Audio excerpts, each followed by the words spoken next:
Chapter 2. Desire. The little deaf boy who heard.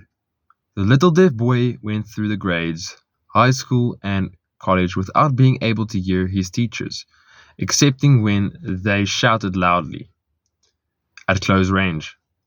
He did not go to a school for the deaf. We would not permit him to learn the sign language. We were determined that he should live a normal life and associate with normal children. And we stood by that decision, although it cost us many heated debates with school officials.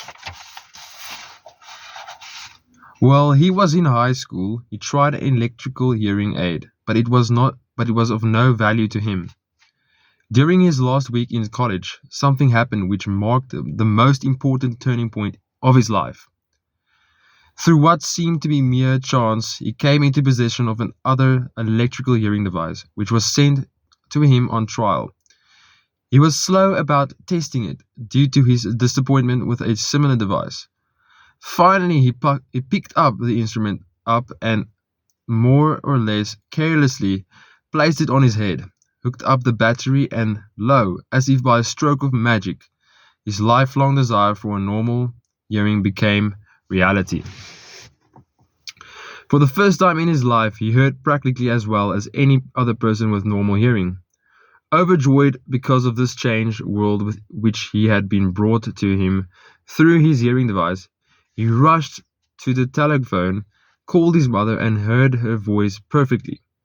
The next day, he plainly heard the voices of his professors in class. For the first time in his life, he could converse freely with other people without the necessity of their having to speak loudly. Truly, he had come into possession of a changed world. Desire had commenced to pay dividends, but the victory was not yet complete. The boy still had to find a definite and practical way to convert his handicap into an equivalent asset. Thought that works miracles. Hardly realizing the significance of what had already been accomplished, but intoxicated with the joy of his newly discovered world and sound, he wrote a letter to the manufacturer of the hearing aid, enthusiastically describing his experience. Something in his letter caused the company to invite him to New York.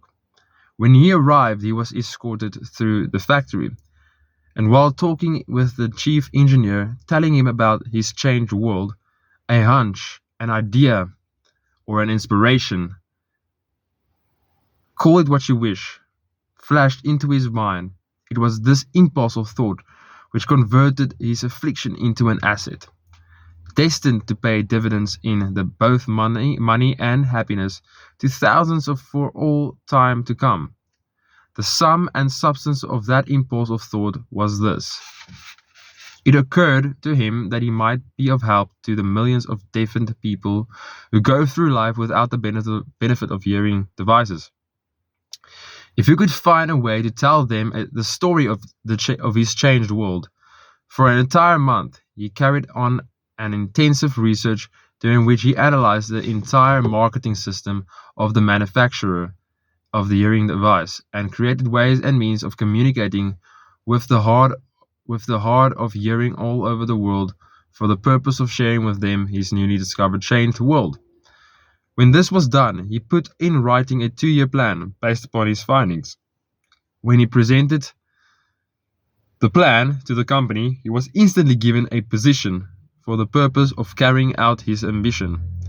Little did he dream, when he went to work, that he was destined to bring hope and practical relief to thousands of deafened people who, without his help, would have been doomed forever to deafness. There is no doubt in my mind that Blair would have been a deaf mute all his life if his mother and I did not manage to shape his mind as we did. When I planted in his mind the desire to hear and talk and live as a normal person, there went with that impulse some strange influence which caused nature to become a bridge builder and span the gulf of silence between his brain and the outer world. Truly, a burning desire has devious ways of transmuting itself into physical equivalent. Blair desired normal hearing. Now he has it. He was born with a handicap which might easily have sent one with a less defined desire to the street with a bundle of pencils and a tin cup. The little white lie I planted in his mind when he was a child, by leading him to believe his affliction would become a great asset, which he could capitalize, has justified itself. Verily, there is nothing, right or wrong, which belief, plus a burning desire, cannot make real. These qualities are free to everyone.